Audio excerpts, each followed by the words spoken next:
Welcome to This Explainer. Look, over the last few months, the tech industry has been absolutely flooded with this explosive marketing hype surrounding artificial intelligence and cybersecurity.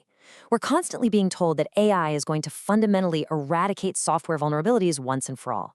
But today, we're going to push past the noise. We're diving into a real-world engineering case study to separate that towering marketing mythos from the actual ground-level results. Let's kick things off with this incredibly bold claim from Mozilla regarding the power of new AI security models. They recently stated, and I quote, "The 0 days are numbered. Defenders finally have a chance to win decisively." I mean, just listen to the absolute certainty in that language. They're painting a picture where security threats are essentially a solved problem. It's an outlandish claim, honestly, because it implies the entire landscape of cybersecurity has just completely shifted overnight. So, this naturally leads us to ask a pretty critical question as we go through this explainer. Are we truly looking at the end of software vulnerabilities, or is this just an aggressive narrative designed to sell tokens and fuel an AI arms race between these tech giants? To find the truth, we need to look past the shiny press releases and see what happens when one of these highly touted AI models actually goes head-to-head with a massive, battle-tested codebase. That brings us to Section 1. Curl's evolving AI journey.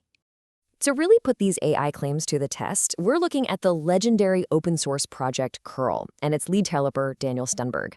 Now, if you're not familiar, Curl is a foundational pillar of the internet. Literally, if you use a smartphone, you use Curl. It's a massive piece of software. We're talking approximately 178,000 lines of C code with over 570 contributors. And because C is a language where it's notoriously easy to introduce memory safety bugs, and because Curl is just so ubiquitous, it makes for the absolute perfect battleground to test these new AI security tools. Curl's evolving, and honestly, initially very frustrating journey with AI really sets the stage for us here. Back in January 2024, Daniel Stenberg famously wrote an article lamenting how AI was generating what he called a denial of attention attack. Maintainers were just getting inundated with low-quality AI-generated Slop, pull requests, and bogus security reports. Actually, it got so bad that by January 2026, Curl literally had to pause their paid bug bounty program because the AI spam was completely paralyzing their workflow. But then a shift happened. Right around April 2026, Daniel noted that the quality of these AI-assisted reports had significantly improved. The tools had gone from being this massive annoyance to finally showing some actual practical utility. Okay, moving on to Section 2. Mythos scans the codebase. Anthropic's new AI model Mythos generated an immense amount of media noise recently because they claimed it was, and get this, too dangerously good at finding security flaws to release to the general public. No way, right? They painted this picture of a monster behind a locked door, an AI so capable it could potentially break the internet if it fell into the wrong hands. So instead, through an initiative called Project Glasswing, they trickled access out, offering the Curl team a chance to have this highly advanced, incredibly dangerous AI analyze their massive codebase. Which brings us to Section 3, the false positive reality. So the scan finishes, and the AI enthusiastically reports 5 confirmed critical security vulnerabilities. In a project as heavily scrutinized as Curl, that would be an absolutely huge deal. But, human review tells a very different story. After hours of investigation by Daniel Stenberg and his team, those 5 supposedly confirmed vulnerabilities were whittled down pretty significantly. 3 of them were complete false positives. One was deemed to just be a regular non-security bug, and that left exactly 1 actual confirmed security vulnerability. The absolute crucial point here is that 60% false positive rate for critical security threats.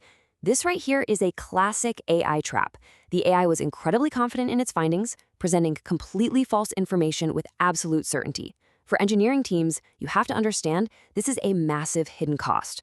A 60% false positive rate means your senior engineers are spending hours of highly paid, deeply focused time chasing down confident AI hallucinations just to debunk them. It is absolutely not fire and forget. Human expertise remains a mandatory and, frankly, costly part of the loop. Furthermore, what about that single confirmed vulnerability that Mythos actually managed to find?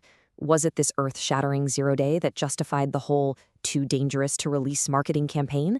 Well, not quite. According to Daniel Stenberg himself, the flaw is not going to make anyone gasp for breath. It was so mundane and low severity that the Curl team didn't even bother issuing an out-of-band security patch for it. They simply plan to include the fix in their standard scheduled 8.21.0 release in late June. No rush whatsoever. So much for the end of the internet, huh? Let's look a bit deeper in Section 4, comparing automated security tools. The reality becomes even clearer when we evaluate how this supposedly dangerously good model stacked up against the standard automated tools and practices that Curl had already integrated into their workflow over the years. You see, Curl already utilizes an extensive suite of tests, code style enforcements, banned function lists, and even previous iterations of AI tools. When you count it by the sheer volume of issues found, older tools and previous iterations of AI actually resulted in much larger bug fix amounts than Mythos did. Essentially, all the tools that came before had already cleaned the house. Mythos didn't find some hidden trove of critical errors. It kind of just scraped the bottom of the barrel for a minor issue. Daniel Stenberg hit the nail on the head here, and his conclusion perfectly summarizes this entire experiment. He stated, "I see no evidence that this setup finds issues to any particular higher or more advanced degree than other tools have done before." Look, while Mythos is certainly an iteration forward, it's likely a bit better and a bit deeper than older models, it's abundantly clear that it is not the earth-shattering, zero-day ending revolution that those aggressive marketing campaigns promised us. So let's wrap this all up in Section 5, Business Impact for Technical Directors.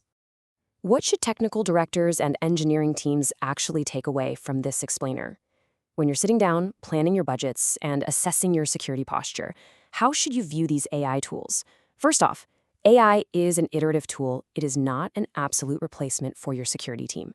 The 0 days are for sure not numbered yet. Second, you absolutely must factor in the cost of confident AI hallucinations. Remember, a 60% false positive rate requires costly, expert human triage. Third, do not abandon your existing pipelines. Standard automated tools and older AI models still provide massive, proven value to your codebase. And finally, please, beware of token-driven marketing hype. The nonstop marketing directed at developers right now is largely driven by companies competing to be the first AI trillionaires. And they're relying on you to burn through their token limits. As these tools get more advanced, the field of security is only going to become more complicated, empowering both defenders and attackers alike. AI is a fantastic addition to the toolbox, but we have to remember, it's not magic. So, I'm going to leave you with this final provocative thought as you evaluate the actual utility of AI security tools for your own engineering teams. Are you truly investing in a genuine leap in security capability, or are you just funding the next phase of the AI token race? Thank you so much for joining me for this explainer. Keep learning, keep questioning, and I will see you next time.